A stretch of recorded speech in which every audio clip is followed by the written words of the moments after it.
Bienvenidos a una nueva edición de Chile Potencia Marítima. Ese es nuestro anhelo o nuestra realidad. ¿Es del futuro o del presente? Es lo que debatimos en este foro integrado por expertos en la materia. Norma Alcamán, que es experta bibliófila, máster en literatura, también a punto de sacar su doctorado y con estudios en psicología. Un gusto de saludarte, Normita. Buenos días, Atilio. Buenos días, almirante. Buenos días.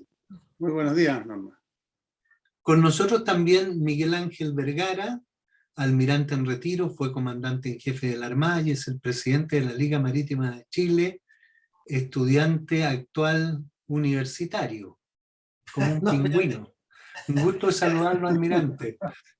Igualmente, Atilio, y mucho gusto participar en este programa que tratamos de difundir la importancia del mar en el desarrollo de Chile. Pero mis estudios ya lo terminé, ya tengo la licenciatura en teología, así que terminé mis estudios, ¿no? Ahí le tengo preparada una pregunta del ámbito. Y con nosotros el almirante Rodolfo Codina, también excomandante en jefe de la Armada y presidente de otra corporación importante, la Corporación Patrimonio Marítimo de Chile. Mencionar sí que Normita es la representante en Chile, la embajadora de la Fundación Pigafetta de Italia. Habla perfecto el italiano, así que un gusto saludarlo, almirante Codina, también. Igualmente, Atilio, y nuevamente muchas gracias por tenerme en este programa tan importante para la conciencia marítima de los chilenos. Bueno, este es un programa de libre propósito, cada cual puede poner el tema que estime conveniente, y desde lo marítimo miramos hacia el mundo, hacia todos los temas, y en este mes estamos en el mes del mar, y donde el hito principal también es el 21 de mayo, dicen el combate naval de Iquique, pero ahí a lo mejor después vamos a profundizar que hubo 2 combates. Siempre se menciona uno solo y bueno, profundizaremos en estos temas, tal vez la semblanza de Arturo Prat, su gente, en fin, una tribuna libre y que le damos el paso a la dama para que nos haga la primera propuesta o comentario. Gracias, Atilio. Sí, es muy pertinente tener presente, tener vivo el mar en Chile y es fantástica la idea de tener un mes dedicado al mar, porque el mar, como comentamos en el programa pasado, Chile es 5 veces más mar que territorio terrestre, ¿no? Y todas las regiones de Chile miran hacia el mar. Y el Océano Pacífico es, como sabemos, el más grande, más amplio y más profundo, ¿no? Y tiene muchos puntos de vista del cual abordarse el mar, o sea, es enormemente rico. Oye, perdón, eso que dijiste de profundo es bien interesante porque así como está el Himalaya, hay unas fosas profundas y una de esas fosas profundas está en Antofagasta. Tal vez después revisamos ese tema. Sí, qué bonito eso, esa parte. Y bueno, desde mi perspectiva como magíster en literatura, el mar es una fuente de inspiración literaria. Ciertamente también es riqueza económica para las exportaciones, las importaciones, es turismo, ¿no? Es investigación científica, en fin, es transporte, es seguridad. También es una fuente de inspiración literaria y en ese sentido traigo una figura muy destacada que fue Francisco Coloane. Y este año se cumplen 20 años de su fallecimiento. Así que eso también más adelante podemos conversar sobre Francisco Coloane, pero la idea de fondo para comenzar, digamos, es que el mar tiene muchos puntos de vista y ciertamente también el literario.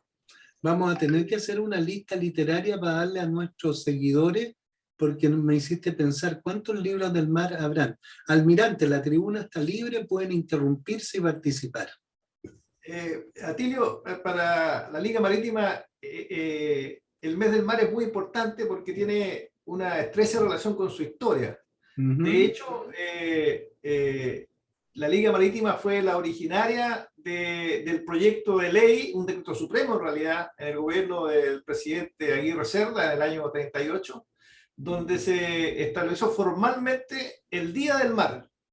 Y ahí se dispuso que la Liga Marítima, en coordinación con la Armada de Chile, serían los responsables de organizar las ceremonias y actividades necesarias para difundir el mar, dice el decreto, en todas las ciudades importantes y puertos del país. Y ¿Eso más o menos en qué año fue, almirante?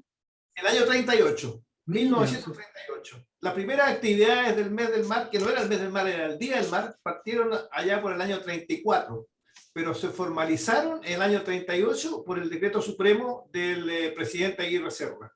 Y ahí se dispuso que el Día del Mar se celebraría en un día de común acuerdo entre la Liga Marítima y la Armada de Chile en el último trimestre del año, de ese año, de todos los años.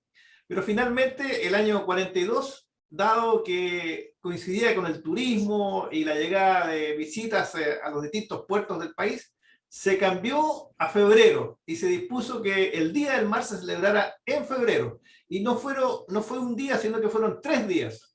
Esto se formalizó ya el año 54, se extendió el Día del Mar, que en realidad eran 3 días, se extendió formalmente a una semana. Y finalmente, como lo hemos comentado anteriormente, fue en el año 1974, ya con la Junta de Gobierno, el almirante Merino dispuso que fuera la Armada la que celebrara el mes del mar en homenaje a las glorias navales. Esa es la historia, breve historia de Día del Mar, Semana del Mar y finalmente el mes del mar, que es lo que estamos desarrollando ahora. Me hizo recordar cuando en Valparaíso se hacían estas fiestas marítimas con reinas, con navegación. Una vez con el almirante Codina empezamos a pujar por esta idea y logramos, ¿se acuerda, almirante, que se hiciera el desfile naval después de muchos años, cuando usted era comandante en Cuba? Sí, así fue. Toda una Sí, historia. el año 2006, toda una historia. Sí, y respecto a lo que, y continuando con lo que decía el almirante Vergara, de cómo se fue incrementando las celebraciones hacia el mar, desde un día, después 3 días, una semana y llegamos al mes. Y afortunadamente tenemos eso, porque lamentablemente nosotros en Chile, si nos vamos a la historia nuestra desde que partimos, hemos tenido algunos personajes, algunos hitos que se han preocupado de la importancia del mar, pero no ha sido una continuidad. Eso, y haciendo un resumen bien corto, por ejemplo, indudablemente el padre de la patria, Bernardo Higgins, tenía una visión marítima. Él había estudiado en Inglaterra, tenía toda una visión marítima y se preocupó de crear la primera escuadra nacional, y la escuela naval, en fin. Y después y gracias a él tenemos consolidado el estrecho de Magallanes. Así es. Sí. Sí, así es. Bueno, pero y justamente iba a comentar eso, porque después viene Portales, que también era un hombre con visión marítima. De hecho, él decía que había que comerciar el Pacífico, nosotros debíamos llegar a comerciar en todo el Pacífico prácticamente. Y después viene Bulnes, que fue el que tomó el periodo de él, se tomó posesión del estrecho de Magallanes en 1842, con la goleta Ancud. Y después de ahí ya nos saltamos a Balmaceda. Balmaceda también fue un gobernante que tuvo una visión marítima y bajo su mandato, digamos, o antes, después de su mandato, pero con la idea de él, se tomó posesión y se llegó al acuerdo con la gente de Rapa Nui, el acuerdo de voluntad, y que finalmente le permitió a Chile tener la soberanía de esa isla. Oiga, pero eso que decía Portales, perdone que lo interrumpa, se cumplió en un momento porque el peso, la moneda chilena, fue como el dólar en el Pacífico. Era una moneda de intercambio. En la Polinesia y más allá todavía de la Polinesia. Y bueno, y después llegamos prácticamente, bueno, a Aguirre Cerda, que es, en el periodo de lo que decía también Vergara, el Día del Mar, Gabriel González Videla, que tuvo una visión de las 200 millas y la Antártica. Y de ahí ya nos saltamos al periodo del gobierno militar, del almirante Merino, después posteriormente del almirante Martínez. Y sí, eso más o menos son saltos, porque mire, en nuestro país... Eso que usted menciona del almirante Martínez, qué ingratitud, porque ahora que está la convención han puesto este tema del maritorio, pero nadie ha mencionado al almirante Martínez y toda su teoría espectacular de la presencia marítima de Chile. Ha quedado, incluso antes del mes del mar se dedicaba a un tema, me recuerdo yo, y en uno de esos meses del mar fue cuando el almirante Martínez Bush hizo esta proclama y lanzó esta teoría que puede cambiar la visión de Chile, pero eso, no sé, no sé si ustedes opinan igual, ha quedado un poco en el olvido. Sí, ciertamente fue visionario porque precisamente el almirante Martínez en su tesis de magíster planteó la importancia del Océano Pacífico a través y la importancia de cómo se ha producido una evolución a través de la historia. Entonces, en un principio, el mar más importante era el mar Mediterráneo, fuente de comercio, ¿no? de intercambio cultural, y posteriormente pues, pasó al Océano Atlántico y toda la navegación, ¿no? Muy fuertemente siglo XVIII, XIX, y su teoría es que el mar del futuro es el Océano Pacífico. Su propuesta era que era es el mar del siglo XXI. Pero, como lo comentábamos en el programa anterior, el almirante Martínez fue el precursor de un concepto que se ha ido perdiendo, fue de la oceanopolítica, o sea, Oceanopolítica. mirar a Chile desde el mar. Y en ese sentido, él impuso una idea muy precursora que finalmente se olvidó, que es el mar presencial. Él hablaba del mar presencial, un triángulo tremendo que partía en el límite norte, el otro vértice estaba en la isla de Pascua y el vértice sur estaba en el polo sur. En este tremendo triángulo, entonces Chile quería estar presente y observar lo que pasaba. Eso se está plasmado indirectamente en la ley de pesca, también está, y en la ley de medio ambiente. Pero sin embargo, como lo decíamos la vez pasada, no hemos tenido la capacidad de persistir en esta idea, porque evidentemente que produce algunas aprehensiones internacionales en cuanto a los derechos marítimos, que hasta ahora están limitados solamente a las 200 millas. Pero recordábamos también que en el año 40, o a los principios de los 40, Chile fue precursor de las 200 millas. ¿Por qué no somos ahora precursores del mar presencial? Lamentablemente, el mar presencial se ha ido olvidando. Mire, y hay algo interesante de lo que usted señala, almirante, que la presencia es la que vale, porque yo puedo ir a pescar, ¿no es cierto? Aquí se nos ponen los barcos rusos, españoles y todo fuera de las 200 millas y pescan los mismos peces que entran y salen de nuestra área. Ahora recientemente este acuerdo regional le ha dado atribuciones a la Armada de Chile para que bajo las órdenes de este organismo internacional puedan fiscalizar más allá de las 200 millas y detener a alguien que esté no cumpliendo normas, pero la presencia marítima es lo que vale. ¿Ah? O sea, nosotros... Presente y observar. Como tú dices, Atilio, los peces no reconocen límites, entonces es artificial poner las 200 millas cuando están pescando. El problema no está en las 200 millas, el problema está de las 201 millas hacia afuera, porque ahí están pescando y son los mismos peces que se mueven de un lado para otro. Sí. Y el otro punto importante, para terminar, digamos, con el almirante Martínez, que él fue uno de los primeros que yo vi, porque como decía Tino, en el mes del mar, se inauguraba el mes del mar con una conferencia, me imagino que más o menos es parecido a lo que seguimos haciendo ahora, y en una de las conferencias del almirante Martínez, por ahí por el año, ha sido el 1994, por ahí, hizo la inauguración del mes del mar con el título era Las bases para una política marítima. Él fue el primero que partió hablando de que el país debería tener una política marítima.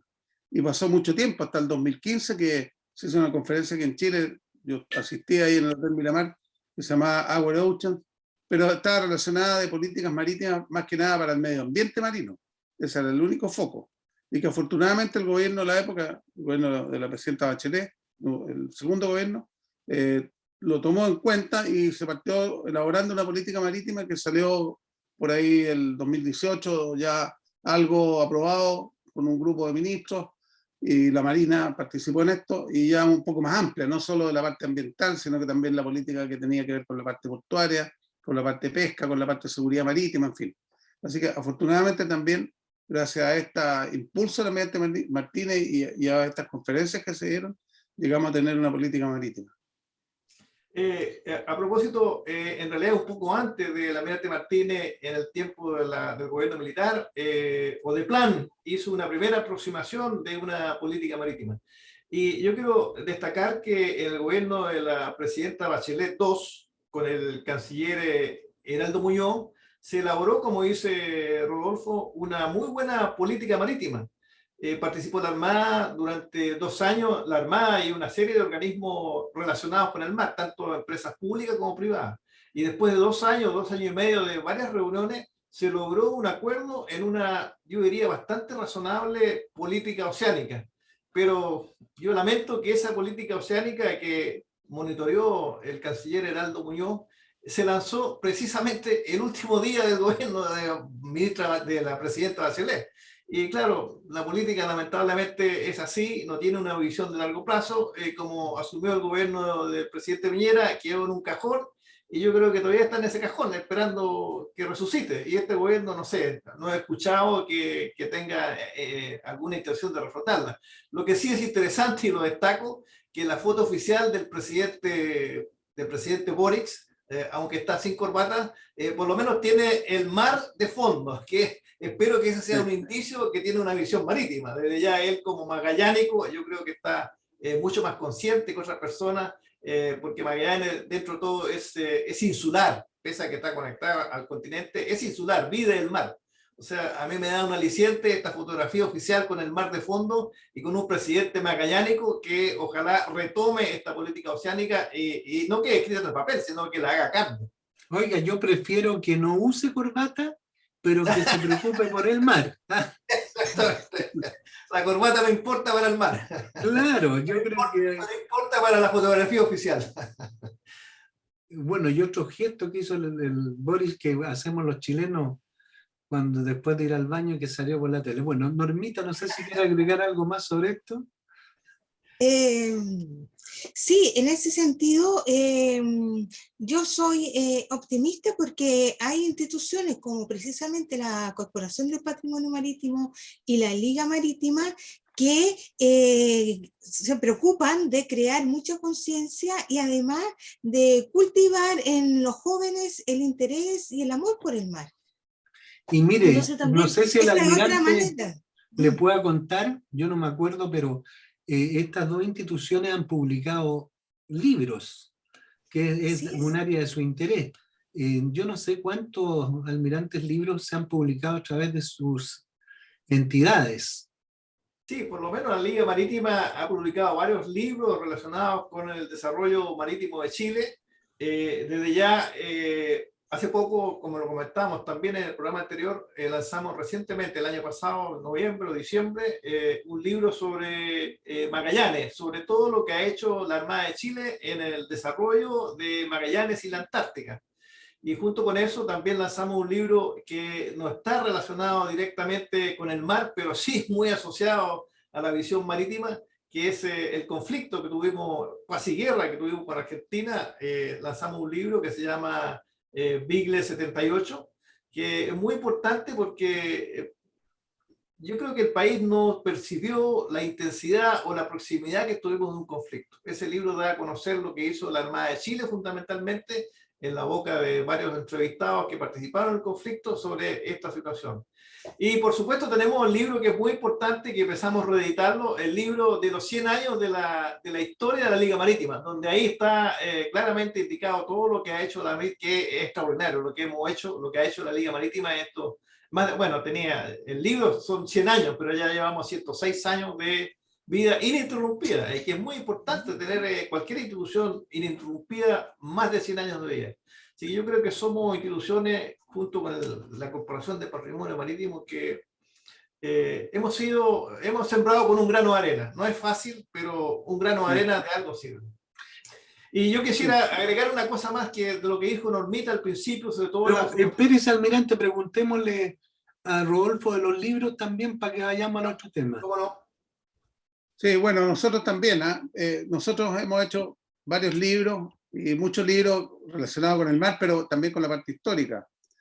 Al igual que la Liga el año pasado, y lo hicimos en conjunto en Punta Arenas, lanzamos un libro sobre los 500 años del descubrimiento del Estrecho de Magallanes, y nosotros lo enfocamos más bien a la parte histórica, que lo escribió Mateo Martinich, y por otro lado a la cartografía, 500 años de cartografía, y haciendo énfasis en la cartografía de esa zona, que lo hizo Rodrigo Moreno, que es un doctor en historia, profesor de la Adolfo Ibáñez.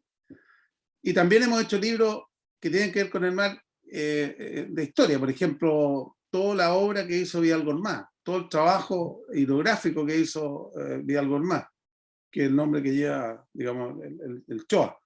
El naufragio, por ejemplo, el naufragio del Itata, que fue en las alturas de Coquimbo. Eso, y así perdón, fue como un Titanic chileno. El Itata era un buque que había participado en la Guerra del Pacífico, después ya era un buque que estaba trabajando en tráfico comercial de carga y pasajeros. Según lo que yo he leído, lo habían alargado, ¿no? Después de la guerra, parece que lo hicieron más bodegas, y iba con familias al norte, desde Coquimbo al norte, a la zona de Iquique, a trabajar en la minería, que está el año 1922. Incipiente minería chilena, ahí, en fin, y llevaban animales en pie. Y se estabilizaron los animales y se produjo el naufragio. Hubo 16 sobrevivientes, pero hubo del orden de 300 y tantos náufragos, que, con familias, niños, en fin. Y que eso fue opacado, la noticia no fue tan rimbombante porque a los pocos días vino un terremoto en la misma zona. Entonces el terremoto opacó la información de este naufragio. Y afortunadamente, hace unos pocos años atrás, también con el apoyo de la corporación, se descubrió dónde están los restos náufragos, en el lugar donde están. Y se fotografiaron, se filmaron, en fin. Así que es bien interesante. Bueno, y así hemos ido, cada vez que hemos podido apoyar algún libro, lo hemos ido apoyando. La batalla de Valparaíso, una batalla que hubo aquí en nuestras costas en 1814 entre buques ingleses y buques norteamericanos, y con algunos muertos que quedaron finalmente enterrados acá en el cementerio de disidentes en Valparaíso. Ya, yo creo que Normita va a tener que recomendar las ediciones de la Liga y de Corporación, y las vamos a publicar para que la gente sepa y pueda acceder, porque yo no me acuerdo, almirante, de un libro de un viñamarino. El primer crucero de instrucción de la corbeta General Baquedano, realizado en el año 1900 por el Oriente, llega a los lectores en el libro titulado Puente de Oro, una corbeta 3 continentes. Se trata de una novela histórica del escritor Pablo Tello Rosales. Bueno, cuenta detalles interesantes como esto de que nuestra moneda chilena era moneda de intercambio en el Pacífico, en fin, ¿eh? Tanta historia. Estos temas gustan mucho al público general, son de gran interés. Los temas de naufragios, son de la grandeza antigua de Valparaíso como puerto, esos temas son de gran interés del público. Oye, lo quiero llevar ahora al día del 21 de mayo para que nos cuenten detalles, porque ustedes han estado trabajando en tantas cosas. Por ejemplo, el almirante Codina ahora está interesado en hacer lo mismo que hizo con la Esmeralda, y apoyado por la minera Coyahuasi, hacerlo con la otra embarcación que combatió el 21 de mayo. ¿Por qué no nos cuentan acerca de esta fecha y lo que hacen sus instituciones? Y Normita también nos cuenta acerca de la importancia histórica y literaria de este 21 de mayo. Atilio, yo por la parte de la Liga Marítima, nosotros hacemos nuestro tradicional concurso, y aprovecho de difundirlo, durante el mes de mayo, nuestro tradicional concurso de pintura dedicado a los jóvenes entre 8 y 17 años de enseñanza secundaria o básica, y además nuestro concurso de fotografía. Tenemos muy buenos premios y está abiertas las postulaciones para enviar ya sea un trabajo de pintura o una fotografía hasta fines de octubre, hasta fines de mayo, hasta el 31 de mayo se reciben los trabajos. Las bases del concurso están indicadas en nuestra página web www.ligamar.cl, así que todos los interesados pueden entrar a esa página y ver cuáles son los requisitos y ver cuáles son los premios que tenemos considerados.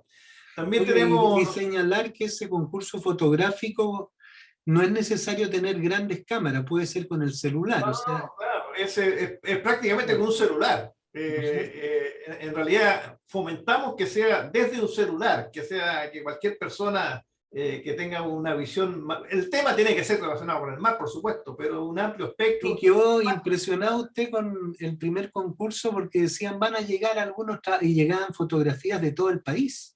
Así es, a lo largo de todo Chile, recibimos muchas, y en realidad algunas, después hacemos una entrega de premios, una ceremonia aquí en nuestro Salón de Honor, y exponemos las principales fotografías, y hay unas realmente hermosas, lo mismo con las pinturas. Hay niños que hacen unas pinturas, no sé, 8 o 10 años, que uno queda realmente sorprendido. Oiga, un Así que, viejo lobo de mar, periodista como yo, habré ido a varios años a cubrir eso al Muelle Prat, donde así es, hay un centenar de niñitos pintando, así es. dedicados. Es una experiencia realmente maravillosa y que le cuento.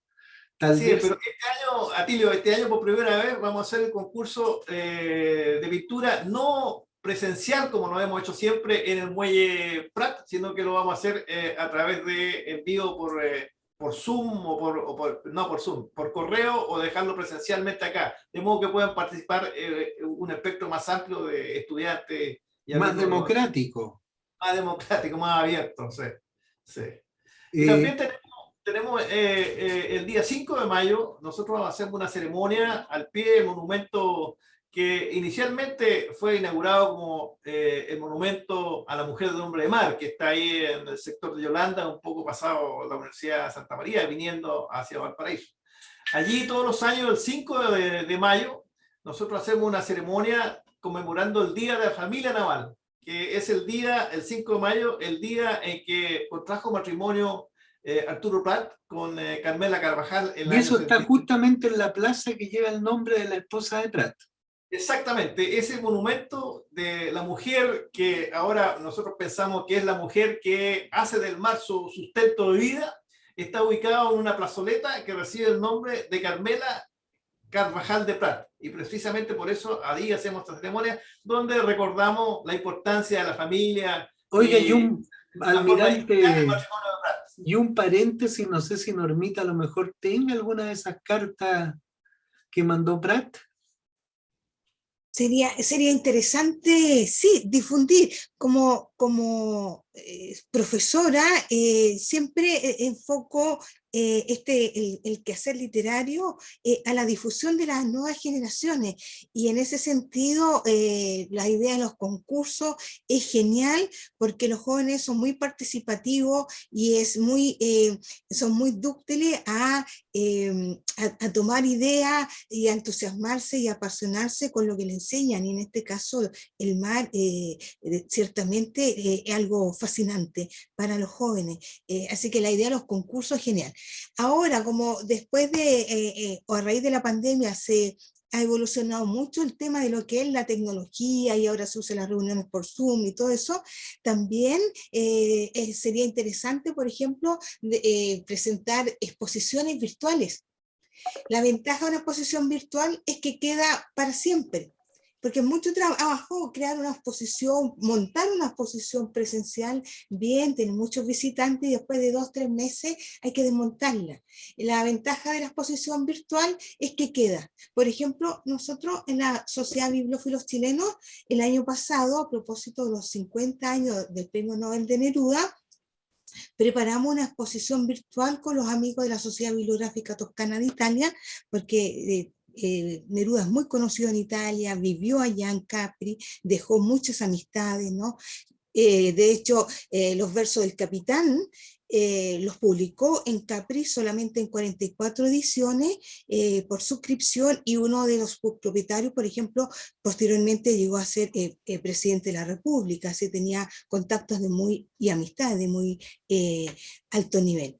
Pues bien, esta exposición de Neruda hasta este momento tiene ya más de 30.000 visitas, porque quedó alojada en bibliófilos.cl, de manera que también tenemos más recursos hoy en día para difundir el amor por el mar en las nuevas generaciones, que es la tecnología, puesto que los jóvenes son más tecnológicos que nosotros, ¿no? Y en ese sentido, la idea de concurso fotográfico con el celular es fantástica, porque hoy día cualquier celular saca fotos buenísimas. Pero Atilio, Sí. lo que tú decías de la idea de dar a conocer algunas de las cartas de Carmela Carvajal, en realidad son interesantísimas, son bastante emotivas. Yo creo que el matrimonio Prat-Carmela son un modelo para los matrimonios actuales, un modelo de fidelidad, de amor. Las cartas cuando le escribe Prat que está navegando lejos y tenía uno de sus hijos, una de sus hijas enferma que finalmente falleció. O son realmente muy emotivas. Y en ese sentido, Prat, ampliando la visión no solo a su matrimonio, sino que él, como modelo de vida, yo creo que debería ser mucho más discutido. Prat es un modelo de vida no solo por el abordaje, sino que toda su trayectoria de vida es un ejemplo que debería ser mucho más difundida, particularmente en la juventud de hoy, que, no sé, al parecer están muy preocupada de sus derechos y un poco olvidada de sus responsabilidades. Prat es un excelente modelo cívico para toda la ciudadanía. Y en este mes del mar es la oportunidad de destacarlo, por supuesto. Sí. Almirante, Oye, le tenía Atilio, guardada una pregunta. Usted que ya salió de teología, hay gente que ha propuesto la beatificación de Arturo Prat. Sí, efectivamente, esto no es nuevo. Yo lo voy a hacer una, no sé si una infidencia, pero voy a darlo a conocer. Creo que lo conversamos en otra oportunidad. Conmigo conversó cuando yo era comandante en jefe don Máximo Pacheco Gómez, que es el padre del que fue ministro y actual presidente de Codelco, con el mismo nombre, Máximo Pacheco Mata. Bueno, este señor que fue un destacado político chileno, un hombre muy culto, entre otras cosas fue el embajador de Chile ante el Vaticano. Entonces él estaba muy interesado porque ella falleció, sobre la vida de Prat. Y un día conversando conmigo me dijo, mira almirante, yo creo que Prat merecería la pena que fuera beatificado, porque cumple con todos los méritos. Yo que soy como marino, como comandante jefe, no digo un experto, pero tengo un conocimiento, me imagino, un poco superior al de la media, y yo concordé con la idea de que Prat tiene muchos atributos como para ser un hombre, no sé si un santo, pero por lo menos muy superior a la media de cualquier ciudadano. Entonces yo conversé con esto con el cardenal Medina. Tuve una entrevista con él en su casa, conversamos largamente.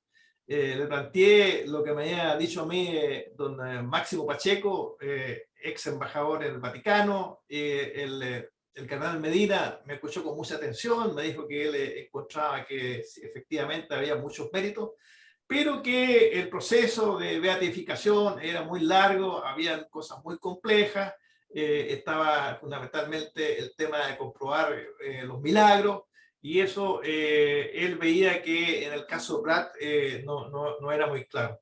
Entonces me dio varios argumentos desde el punto de vista del proceso para llegar a una canonización, que él mismo me dijo, mire, yo no se lo aconsejo, yo creo que no prosperaría, y yo tomé, en ese tiempo era comandante jefe, tomé la decisión de no hacer ninguna presentación formal ante la iglesia, ante el consejo, que me pareció muy atinado, del cardenal Medina. Pero esta es una idea, como dices tú, Atilio, que ha estado rondando de siempre. Yo creo que el tema central es el tema de los milagros. O sea, no necesariamente un hombre que tiene una vida ejemplar como el de Arturo Prat está en condiciones de ser canonizado. Porque, Bueno, habría que probar, porque así como San Expedito era un gladiador, o uno le pide a San Antonio por una novia, o por cuando se le pierde algo, a mí se me pierde algo, le pido a San Antonio y lo encuentro, después de haber buscado mucho, en fin, habría que verse. ¿Qué opina almirante Codina? Un milagro póstumo. Póstumo. No, yo creo, mira, yo me encuentro razón lo que le dijo el cardenal Medina al almirante Vergara. Y a otro punto que está relacionado, hay mucha gente, yo creo, en el mundo de todas las épocas que ha sido santa, y no todos son canonizados. Y eso una vez un curita me lo explicó, el sentido del 1 de noviembre, el Día de Todos los Santos. No es un día en que la iglesia tome todos los santos, los reúna y dice este día es de todos. No, ese es el día de toda la gente que en su vida fue santa y que no ha sido canonizada porque justamente nadie lo postuló, nadie le compró ningún milagro, pero igual fue santa o tuvo una vida, digamos, ejemplar. Así y de repente los santos no son santos. Yo vi esa película tan bonita que está en Netflix de los dos papas y que hablan de este encuentro entre Bergoglio y el papa Ratzinger, y en una escena se confiesan y ahí quitan el audio y nadie sabe lo que le confesó el papa alemán al papa argentino, pero se ve que los papas de repente han estado en una guerra, a lo mejor han matado a una persona o el remordimiento que tenía Bertoglio era en el tiempo del gobierno militar, cuando él dio una orden y le costó la vida a los jesuitas. En fin, a lo mejor los santos no siempre son perfectos, a lo mejor tienen imperfecciones, y la santidad, no sé, pues ahí el teólogo nos debería decir. No, yo eso te lo he firmado. De hecho, los santos son seres humanos igual que nosotros, con muchas debilidades, que han tenido la capacidad de superarlo, y cuando se han caído han tenido la capacidad de levantarse. Eso es lo importante, y precisamente la religión católica tiene algo maravilloso, que es la confesión que uno la hace ante un sacerdote, pero es ante Dios. Entonces, con la confesión, con un arrepentimiento profundo, porque no se trata solo de confesarse, con un arrepentimiento profundo, el hombre tiene la posibilidad de superarse y volver a levantarse. Los santos todos tienen tremendas noches oscuras, que le llaman, incluso de dudas de su fe. Y yo creo que lo más claro de la duda que se presenta a todo ser humano es, ahora que acabamos de pasar la Semana Santa, es el mismo testimonio de Cristo, que es tremendo. A mí me emociona, tremendo, cuando Cristo está en la cruz y dice: Dios mío, ¿por qué me has abandonado? O sea, ahí se refleja la íntima humanidad de Cristo. Basta ver cuando se calentó con los mercaderes del templo y no fue nada pacífico. A ver, Normita, ¿qué dice de la perspectiva literaria sobre esta temática? Coincido plenamente con el almirante Vergara, y para concretarlo en un nombre específico, efectivamente, la Madre Teresa de Calcuta, que era considerada una santa en vida, ella decía que dudaba, pero eso no lo hacía santa. Dudar en su fe a veces la refuerza más. Y tener duda y sin embargo entregar su corazón a la piedad divina es mucho más meritorio que tener una fe ciega. De manera que a veces dudar potencia más puede potenciar más la santidad, sin duda. Y lo que sí es indiscutible en Arturo Prat es que es un héroe. Claro, lo de santo podemos conversarlo. Ahí usted pone un punto importantísimo, y le hago la pregunta a los tres. ¿Por qué Arturo Prat es un héroe? ¿Porque se lanzó al abordaje o por alguna otra razón? ¿Qué es lo que lo hace un héroe? Yo creo, Atilio, que Arturo Prat no es un héroe porque se lanzó al abordaje. Es un héroe por toda su trayectoria de vida, y precisamente por su trayectoria de vida es que lo llevó en ese momento a tomar esa decisión razonada, que por lo demás la había advertido a sus oficiales el día anterior. Dice: si el Huáscar me aborda, me ataca, yo lo voy a abordar. O sea, una decisión razonada que fue un hombre que ejerció en carne propia las virtudes de la templanza, la fortaleza, la justicia y la prudencia, pero a diario, venciéndose a sí mismo. O sea, el héroe no es que en un momento dado explota, sino que en ese momento se da a conocer toda una trayectoria de vida. Así que, a ver, Rodolfo, el héroe no se inventa, el héroe es un proceso. No, coincido plenamente. Él tuvo una conducta en la Marina, como bajo el punto de vista profesional, siempre heroica, en el sentido de que se arriesgó más allá de lo que puede hacer una persona normal. Está el hecho cuando quedó varada la Esmeralda mucho antes del combate naval de Iquique, acá en Valparaíso, en un temporal, y él se lanzó desde tierra al buque porque era parte de la votación. Bueno, y él el día anterior, en la noche del 20 de mayo, ya tenía, yo creo, muy decidido lo que iba a hacer si es que llegaban, porque habían tenido alguna información de que podía llegar ahí el Huáscar a la bahía de Iquique, a lo que iba a hacer. Y lo otro fue el ejemplo que él le dio a su votación, mucho antes de saltar al abordaje, la arenga, que cuando le habla a la votación, y le dice: muchachos, la contienda es desigual, y los motiva a participar en el combate, y nadie flaqueó. Eso es parte, digamos, de la conducta de un héroe. Finalmente, o sea, termina. Hay una conducta colectiva de heroísmo. Claro. Claro. Y habría que sumar a eso, a lo que dice Rodolfo, que no solo el riesgo de vida, sino que también en su vida diaria. Por ejemplo, él defendió a Uribe, su compañero, lo defendió contra el alto mando. O sea, yo, conociendo cómo es la disciplina militar, no creo que sea fácil oponerse al dictamen de todo un consejo naval. Y él defendió a su amigo Uribe de una acusación que había respecto a un matrimonio que se había realizado en Inglaterra. Arturo Prat también, de otro aspecto, hacía clases nocturnas voluntariamente y gratuitamente en una escuela para obreros en Valparaíso en las noches. O sea, él después de sus actividades se dedicaba a hacer clases nocturnas a gente que necesitaba estudiar, necesitaba progresar. Su mismo estudio de abogado, su estudio de abogado lo hizo él absolutamente en forma particular. No tuvo una beca de la Armada de dedicación exclusiva para hacerlo, sino que en sus horas libres. O sea, es toda una trayectoria, no fue un impulso de lanzarse al abordaje. A ver, ¿por qué es héroe a su juicio o no es héroe, Norma? Sí, desde el punto de vista literario, el concepto de héroe ha tenido una evolución a lo largo de la historia. En la literatura clásica, el héroe es la persona que es capaz de vencer pruebas sobrehumanas. Y todos tenemos pruebas todos los días, ¿no? Pero cuando supera esa capacidad que llega al límite de lo humano, cuando la sobrepasa, pasan a ser héroes. Entonces tenemos, por ejemplo, a Ulises, ¿no? Los héroes sufren duras y adversas pruebas. Eso es la literatura, pero por ejemplo podemos ver en la historia de los santos, de que estamos hablando de ellos también, la Santa Teresa de Ávila sufrió pruebas enormes, por ejemplo, las pruebas de sus dolores físicos. Imagínense andar creando estos conventos de un lado a otro, al lomo de burro, con su salud tan quebrantada. Es decir, realmente esas son personas heroicas, que son, que como bien dice el almirante Vergara, son personas absolutamente normales, pero que se sobreponen ante la adversidad y la superan. En el caso de los santos, porque se encomiendan a la piedad divina que las ayuda. Y porque reconocen su flaqueza. Entonces, reconocer su flaqueza, ahí radica su grandeza.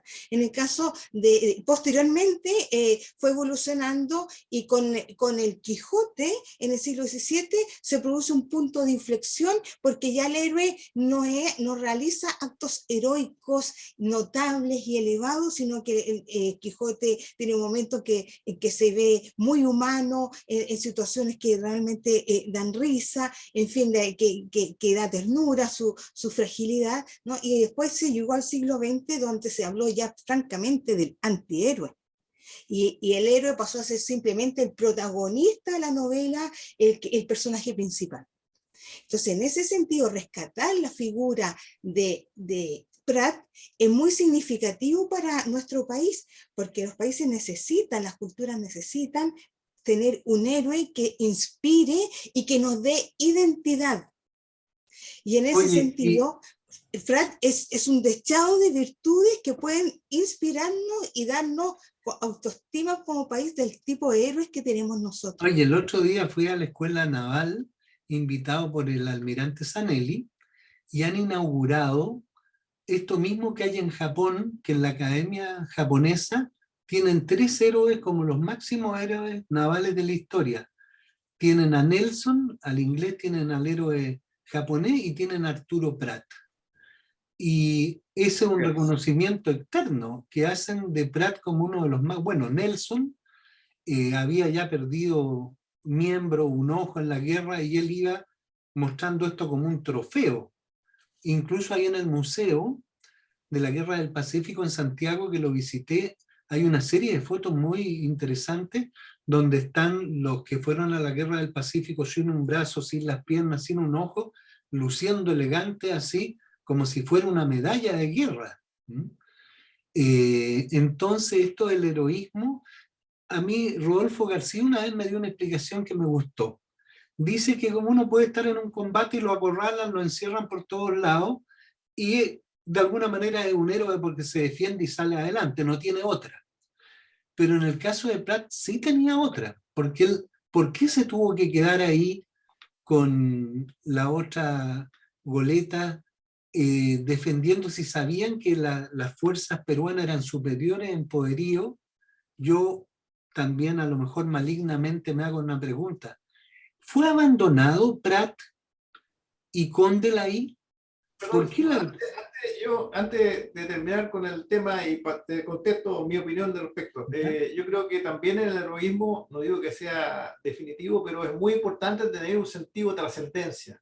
Creer que hay algo más allá de la vida terrenal de uno mismo, más allá de mirarse al ombligo. Y en ese sentido yo creo que Prat tenía una profunda fe cristiana, una profunda fe en Dios. De ella murió con un escapulario y con la medalla de la Virgen de los Rayos. O sea, yo creo que eso es importante en el héroe, tener un sentido de trascendencia. Y yendo a tu inquietud, esa es una, yo diría, una mitología, Atilio, que se ha expandido muchísimo, que Prat habría sido dejado ahí por el almirante William porque era un leguleyo que no servía para guerra. Yo creo que es una visión equivocada. Me parece a mí que el almirante Williams tenía una muy buena impresión de Prat. Desde ya debemos recordar que él fue el que bajó en Iquique a declarar el bloqueo, y no eligen a cualquier oficial para ir a declarar el bloqueo, lo eligieron a él. Y también tenía un gran prestigio en su comisión que realizó a Argentina, una tarea de espionaje en el fondo para ver cómo estaba la situación. O sea, yo creo que Prat tenía un prestigio importante dentro de la Armada, y en el almirante Williams hay antecedentes que indican que no lo miraba en menos, sino que al contrario lo consideraba un hombre bastante responsable, y a lo mejor dejó a cargo bloqueo porque pensaba que era necesario un hombre de sus cualidades y sus aptitudes para mantener un bloqueo en la eventualidad que se produjera un conflicto, que evidentemente no lo sabía ni lo esperaba. Pero yo creo que hay mucha... O sea, perdón, queda desechada según tu punto de vista la teoría de que le hicieron pagar el piso por haber demandado a la comandancia en jefe. Esa es otra teoría, de que claro, de que también habría sido un pago de deuda. Yo creo que todo eso son de mitología. A mí me parece que Prat tenía un buen prestigio en la Armada de Chile, y el almirante Williams no se sabe, por supuesto, por qué dejó a Prat en esa... que cambió por lo demás. Prat estaba a mando de la Condel, que había sido reparada, perdón, de la Covadonga. Y de la Covadonga sí. Se la dieron, y en la Esmeralda estaba que finalmente el comandante que murió a bordo del Huáscar, Thompson. Él era el comandante de la Esmeralda, y ahí asumió...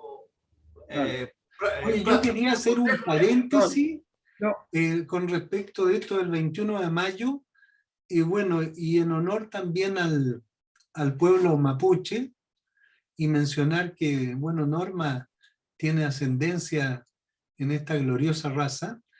Hay un caso que yo cubrí cuando fui ahí al Museo de la Guerra del Pacífico, que es de Juan Bravo, un marino de 14 años, pero que su nombre real sería Juan Millacura. Era un grumete que era un araucano que escapó de Arauco y se hizo chileno y adoptó el nombre de Juan Bravo. Y era experto tirador, francotirador. Y la historia señala que mientras la Esmeralda enfrentó al Guarda en el combate de Iquique, la Covadonga puso rumbo al sur y se alejó hacia la bahía de Cherañete, siendo perseguida por la fragata Independencia. Finalmente los dos buques se enfrentaron en el llamado combate naval de Punta Gruesa.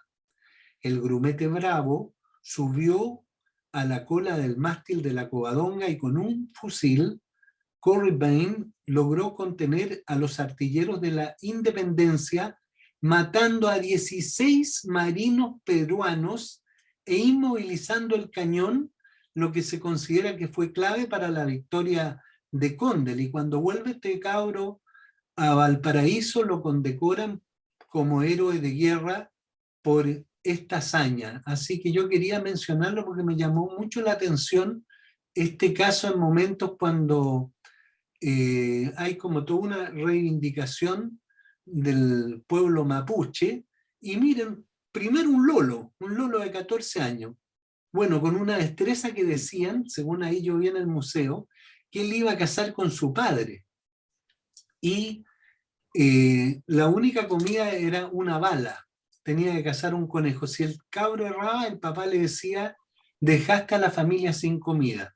Bueno, es para hacer una historia literaria, Normita, porque este niño arranca a los 12 años de su casa con otros jóvenes y llega y se mete a hacer grumete y se transforma en uno de los héroes del 21 de mayo también. Así que yo lo quería mencionar expresamente. ¿Qué les parece? Y sin necesidad de plurinacionalidad. Sí. Tal cual. Sí, muy Oye, interesante. La petite histoire que se llaman los historiadores franceses, que consiste en que ciertamente la historia lo hacen los grandes, Napoleón, en fin, pero detrás de Napoleón había miles de soldados, cuántos fueron héroes, en fin. Claro, y en este caso sería interesante un estudio o reflotar los estudios que investigan en personajes heroicos que no son tan difundidos.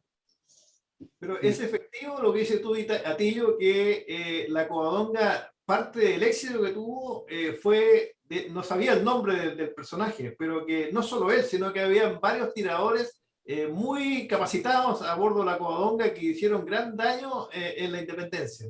Y eso, Mira, lo que yo sé que escapó el buque chileno, iba detrás del peruano y si lo hubiera disparado con el cañón de proa lo destroza.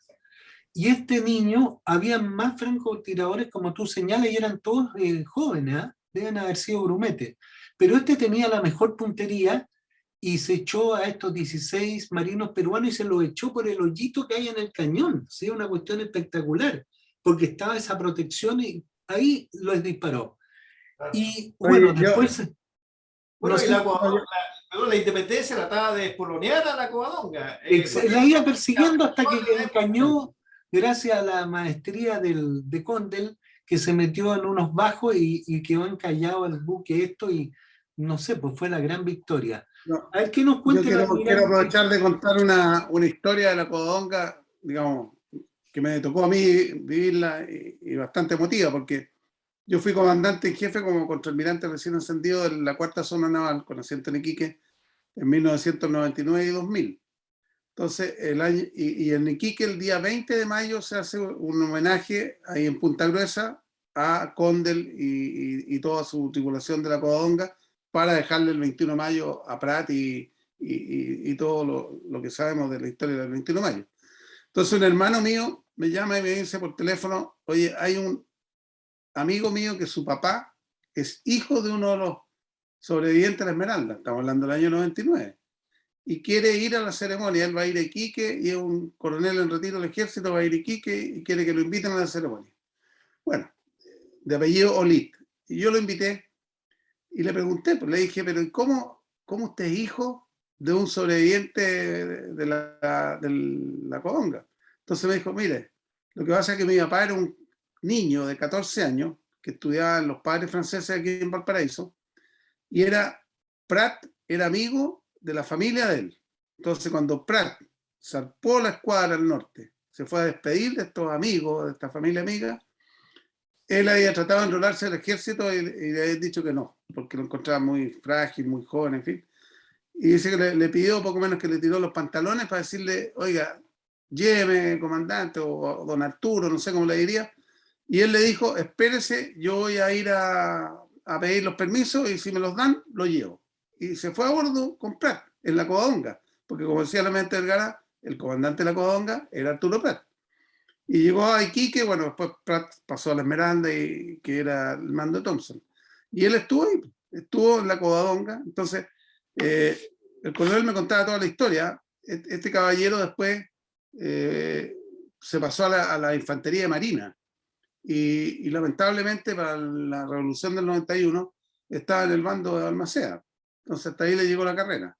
Y después tuvo este hijo que fue coronel de ejército y él también tiene un hijo, o sea, ya un nieto del héroe de la Covadonga que fue general de ejército, más joven que yo, está retirado ya. ¿Y Así que algún detalle del combate histórico ese con la independencia? No, yo lo que me fijaba en la ceremonia, decía, ¿qué estará sintiendo este caballero? Porque lo tenía ahí a la vista, mirando el mar, mirando ahí el lugar donde se hundió la independencia, y pensando que ahí estuvo su papá, ¿no? En algo que uno lo ve tan lejano, ¿no? Pues, entonces, bueno, y además me contó, me dijo, además yo lo que le quiero contar es que yo soy hijo de papá viejo, porque yo nací cuando mi papá tenía 54 años, ¿ya? Entonces por eso está esta relación de haber tenido un papá que ahí estaba en el combate de Punta Gruesa. Así que eso es. Y lo último que yo creo que todo esto que lucuran de que William Rebolledo dejó a Prat ahí en Iquique, no. Yo creo que obviamente William Rebolledo no iba a salir a buscar la escuadra peruana al norte del Callao con 2 buques viejos que andaban a pena. Esos eran los buques que por lógica tenían que quedarse manteniendo el bloqueo, porque el bloqueo había que mantenerlo. Y se fue a buscar la escuadra peruana con los buques más modernos y más rápidos y mejores. Y lamentablemente la escuadra, el Huáscar con la Independencia se cruzaron, no se vieron y llegaron a Iquique y la escuadra chilena andaba en el norte. Esa fue, yo creo, la historia en forma bien simple y sencilla. ¿El Independencia, perdón, era uno de los buques más importantes de los peruanos? Sin duda, era él, la Claro. Independencia con el Huáscar eran los buques capitales. Por eso, en la práctica, cuando encalló la Independencia, en los hechos, Perú perdió el 50% de su poderío naval. O sea, fue muy importante el de Condel. ¿Por qué aparentemente el combate de la Esmeralda opaca al combate de la Covadonga? Porque el heroísmo siempre llama mucho la atención y el heroísmo de Prat fue realmente inaudito. Fue inaudito no solo en Chile, sino que cuando uno lee la prensa de la época es increíble cómo describen esta capacidad de ese buque de resistir hasta el último momento. Eso inflama el sentimiento, inflama las pasiones. O sea, de ya la inmolación de Prat fue lo que de alguna forma despertó a Chile. Hasta ese momento la guerra no se había hecho carne en la ciudadanía. Desde entonces, del sacrificio de Prat, se llenaron los regimientos de jóvenes que voluntariamente querían ir a participar en la guerra. O sea, la guerra se hizo carne con Prat. Y esto es por eso, porque inflama las pasiones, este heroísmo. Incluso fue uno de los relatos periodísticos más vistos de los reporteros que estaban, es como la carga de la caballería ligera, otro relato histórico. Era un relato periodístico literario casi, ¿no, Normita, en este sentido?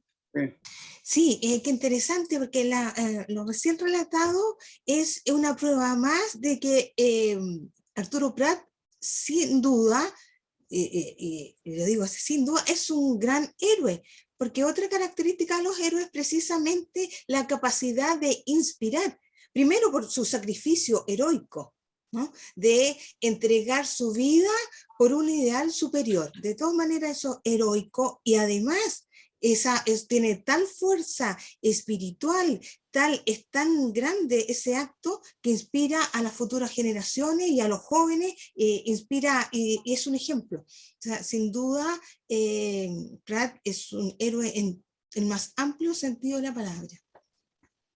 Oye, y ahí en el norte, de lo que decía el almirante Vergara, que Prat inflamó la llama del patriotismo en su momento, pero eso quedó tan marcado que yo cuando estaba allá en el año 99-2000 me iba muchas veces los fines de semana a recorrer La Pampa, Salitrera y ver las salitreras, en fin, y veía en los cerros, lo vi en 2 oportunidades, puesto con piedra en un cerro, así como se ven los jeroglifos, de la misma forma, pero con piedra. En una parte decía "Viva la Esmeralda", y en otra decía "Viva la Marina de Chile", que eran gente nuestra, seguramente obreros de las salitreras, trabajadores que en algún minuto dijeron vamos a colocar a ese cerro un testimonio de lo que fue Prat y lo que fue la Esmeralda y lo que es la Marina chilena.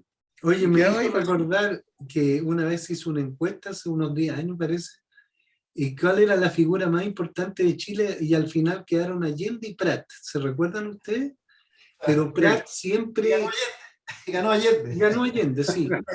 Pero lo que sí, yo de niño recuerdo cuando uno iba al desfile del 21 de mayo, la mayoría de los niñitos nos disfrazaban de Arturo Prat y uno se sentía orgulloso. O sea, Prat está como en el alma popular. Así es. Totalmente. Así es. Yo creo que no hay ninguna plaza de Chile que no tenga un busto de Arturo Prat. No hay ningún pueblo de Chile que no tenga una calle que se llame Prat, Esmeralda o 21 de mayo. Y esto de la Academia de Japón, ¿qué opinan de eso? ¿Por qué los japoneses Bueno, reconocen? yo estuve ahí, yo Ya, estuve ahí en Etayama. Ahí están los bustos de, como decías tú, de Nelson, de Togo, el almirante japonés en la batalla de Tsushima, ahí en la guerra ruso-japonesa en 1905, y está Prat. Y también tengo una anécdota ahí porque yo fui primero a visitar en una base naval japonesa al Mikasa, que es el buque insignia de Togo, y que lo tienen en seco, como en un dique. Entonces, muy interesante, lo vi y le pregunté al guía, al director del museo ese, si ese buque no había sufrido daño en la guerra, Segunda Guerra Mundial, con alguna bomba, con todo el bombardeo de los norteamericanos a Japón. No, me dijo, pero lamentablemente este buque en parte fue destruido por los rusos, por los soviéticos. Y le dije, pero ¿cómo? Qué raro.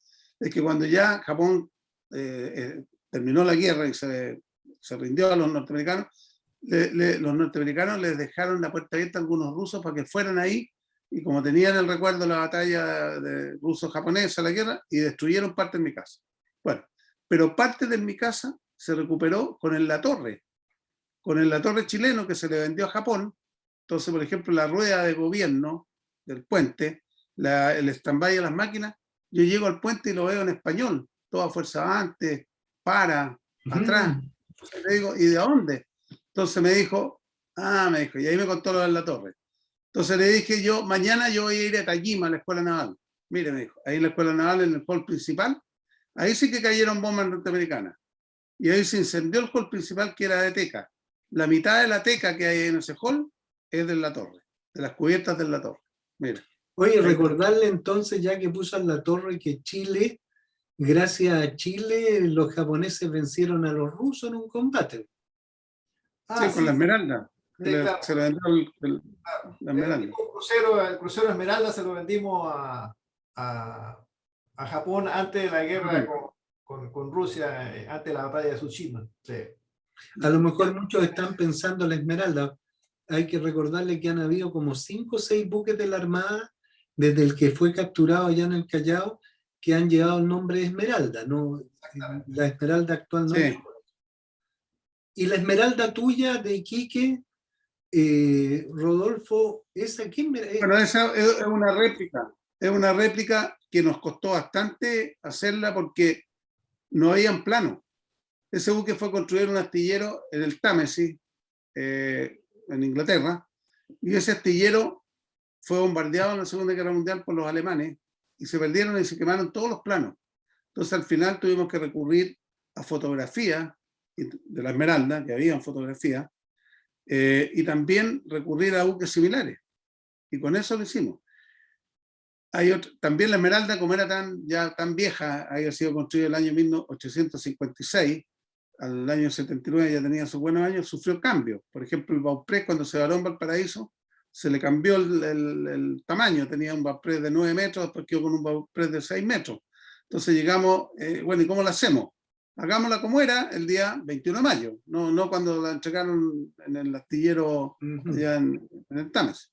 Así que hay toda esa historia. Y después, los proyectos que tenemos nosotros, como decías tú, tenemos el proyecto de la Covadonga. No sé si algún día lo podremos hacer, de hacer la Covadonga también. Pero un día me contactó a mí, hace unos años atrás, en el segundo gobierno de la presidenta Bachelet, el intendente de Antofagasta. Y me dijo que a ellos les gustaría tener una réplica del Cochrane, porque el Cochrane fue el buque que llegó a Antofagasta el 14 de febrero de 1979 a tomar posesión de la ciudad, y cuando Chile parte la guerra contra el Perú y Bolivia. Y les gustaría tenerlo ahí donde está el muelle histórico, que ese todavía se mantiene. Bueno, ese proyecto tampoco ha seguido adelante, pero del Cochrane sí tenemos todos los planos. O sea, si me dijeran hago una réplica del Cochrane, lo podríamos hacer perfecto. ¿Y por qué usted hizo la réplica con los techos más altos que la Esmeralda original? Porque en ese tiempo el techo era de 1,80 m, la cubierta, la primera cubierta bajo la cubierta principal. Claro, porque los hombres eran más chicos, el ser humano era más chico antiguamente, más chico, y yo creo que calzaba menos. Ahora los jóvenes calzan 45, 46 fácilmente. Bueno, entonces yo medí 1,80 m, y cuando entré ahí dije, no, si lo hacemos 1,80 m, vamos a andar a cabezazo mucha gente. Ahora hagámosla de 1,85 m. Y como no teníamos plano exacto, lo hicimos de 1,85 m, 5 centímetros más. ¿no? Esa fue la historia. Bueno, los invito a elaborar conclusiones, reflexiones finales o si quieren agregar otra temática. Con este gran regalo yo les agradezco para todo el público porque aunque vivimos en este país marítimo y nuestra idea, bueno, yo creo que Chile es potencia marítima en muchas cosas. Mira, en los salmones somos los segundos productores de salmónidos mundiales. En la pesca hemos estado entre los top 10. En todo lo que es la navegación, más del 90% del comercio exterior se realiza a través de la navegación comercial. En la Marina de Guerra, bueno, ustedes saben más, estoy re orgulloso por esto del almirante que comandó las operaciones navales y que por primera vez lideró un no angloparlante todo lo que es esta operación para defender el canal de Panamá y toda esta zona.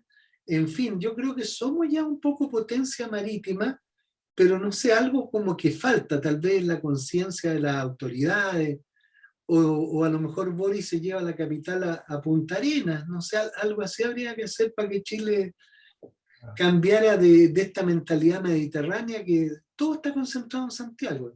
¿Eh? El ministro de Transporte es el ministro del Transantiago, del metro, qué sé yo. No hay conciencia marítima en toda la gente.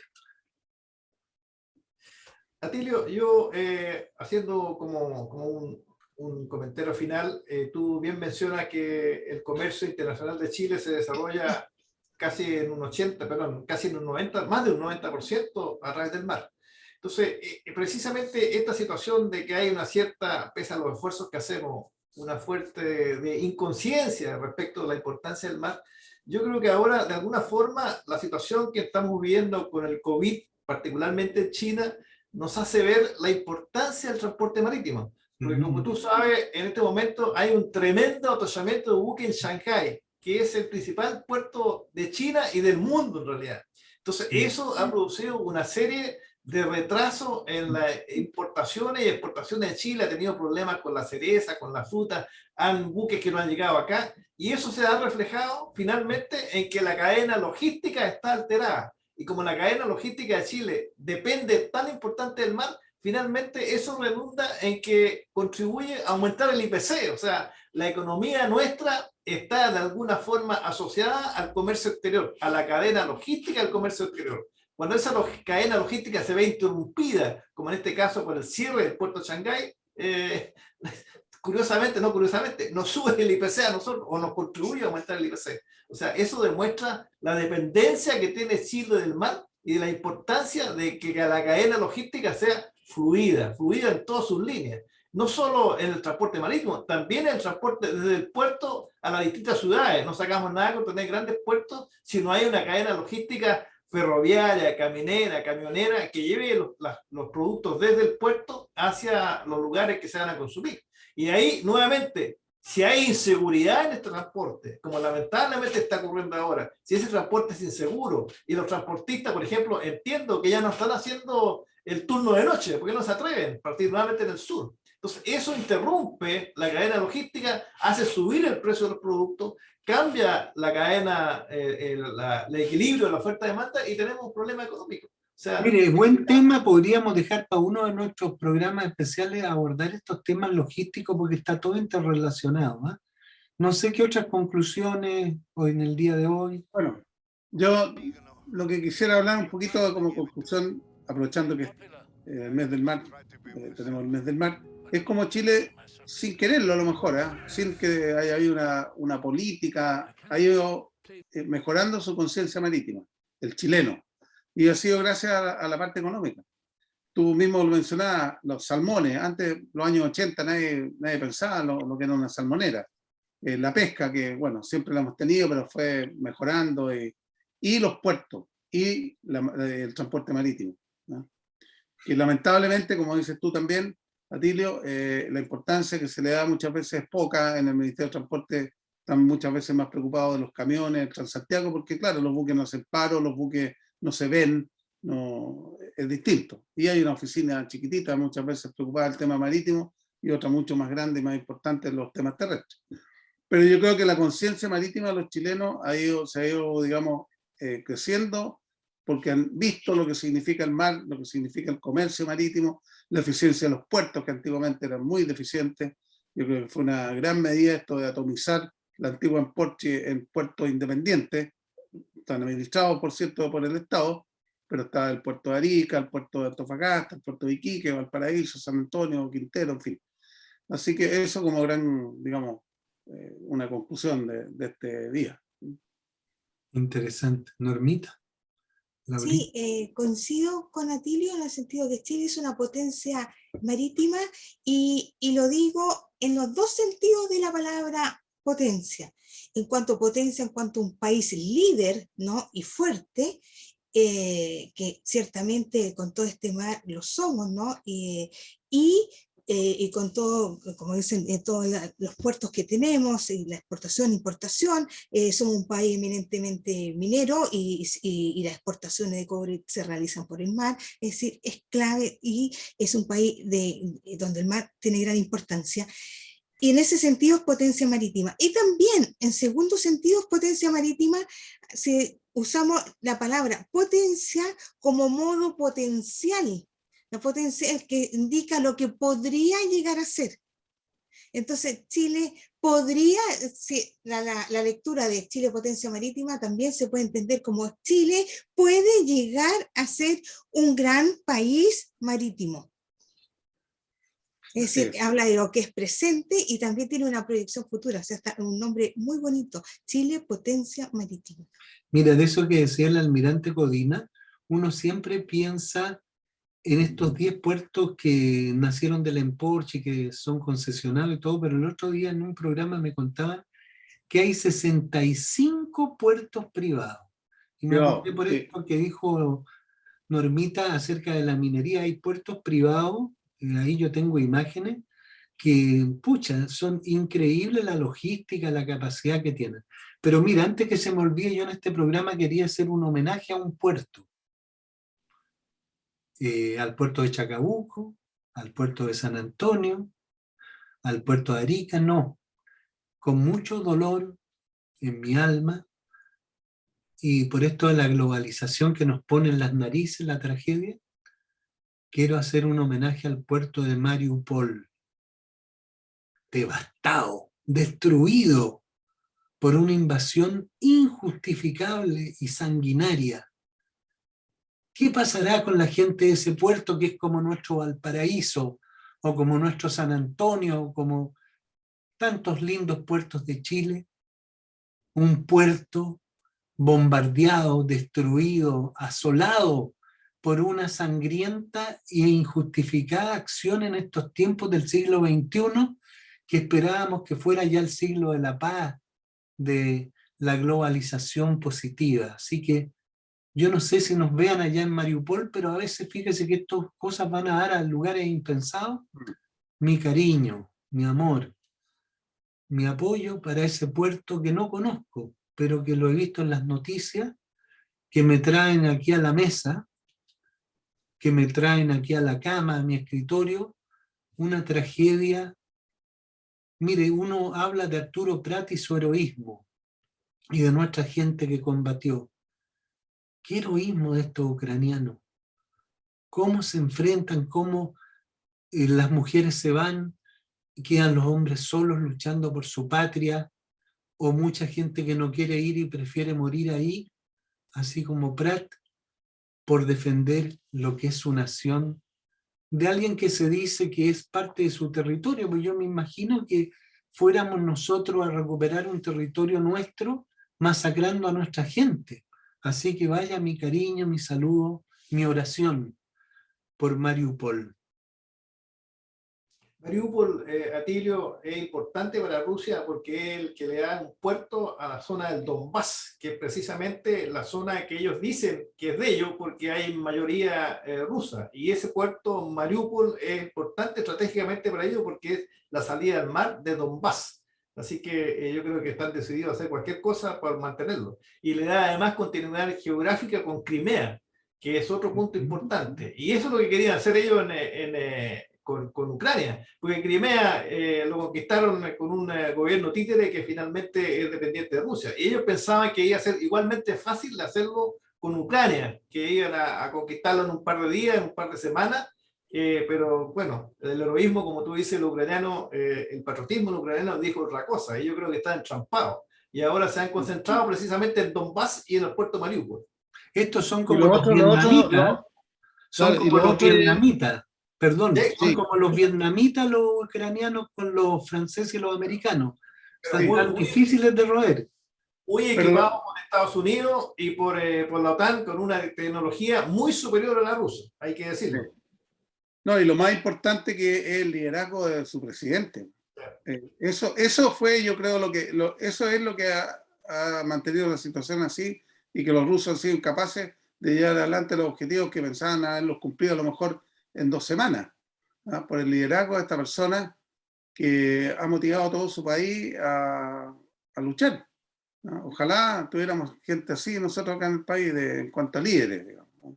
De mover a las Oye, yo conciencias. estaba viendo cifras, no se sabe, pero son, no sé, más de 100 tanques y la nave insignia de los rusos destruida aparentemente por un misil, algún arma Sí, manipulada por... lanzadas de tierra. Sí, yo he visto un video donde salen lanzando misiles. Sí, eso cómo es, almirante? Es un misil, mira, los argentinos en las Malvinas le tiraron un Exocet Bueno, a un crucero inglés desde tierra, ¿sí? Hay baterías de misiles terrestres que son antibuques, cuando el buque está cerca de la costa. Normita se quedó estupefacta con esto de la guerra. Sí, es que he ido siguiendo este tema de la guerra y es muy complejo y aunque uno lea a grandes analistas internacionales, nadie se atreve a hacer predicciones de cómo se irá desarrollando. Chile, potencia marítima, hablando de estos temas, con este panel de lujo, y que me sale súper caro a mí pagar los sueldos, porque es ad honorem de ellos, lo hacen por Chile, lo hacen por los demás, y así que yo agradezco mucho a los panelistas, que además de su raigambre, su bagaje, su trayectoria, representan también a destacadas entidades que luchan por esto de hacer de Chile una potencia marítima. Y ahí, Normita, tal vez voy a ir en una infidencia, pero es cierto, almirante, que la van a coger en su corporación, ¿Cómo? almirante Codina. No, del patrimonio marítimo, por cierto, claro.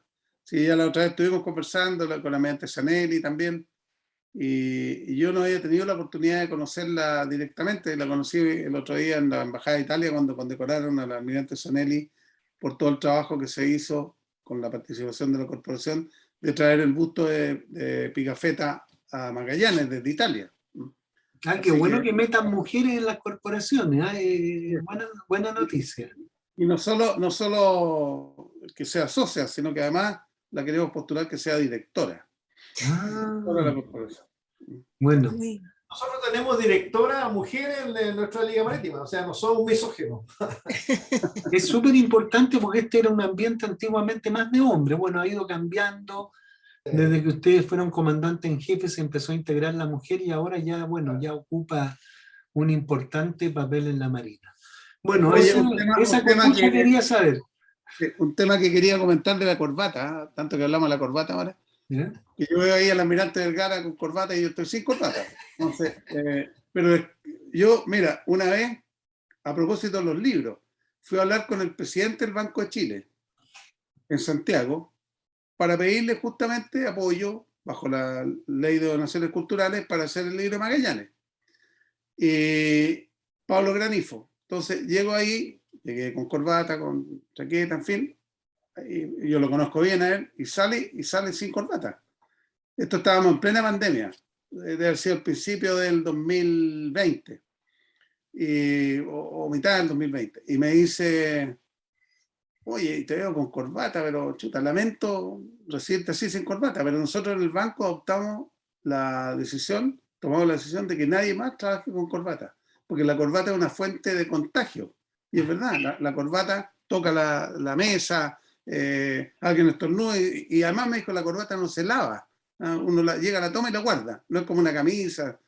Chuta, yo dije, tienes razón, puede usar lo mínimo la corbata. Y de ahí para adelante... Oye, bueno, interesante, yo hoy día pensaba cómo venir, porque siempre he venido con corbata, pero mira, de mi época, vine con Beatle, porque me costó comprarlo, lo compré en China y demoró 6 meses en llegar, por esto que decía el almirante, estas congestiones, pero no sé, el Beatle yo encuentro que es lo más maravilloso que existe, sobre todo en invierno. Así que sin corbata, con Beatle, con corbata, y Normita con ese traje tan bonito con su cuello y con sus aros, trayendo la belleza femenina también a nuestro panel. Así que, almirantes, académica, muchas gracias por su participación. A ti, muchas gracias a ti, Atilio. Muchas gracias, Muy Atilio. bien.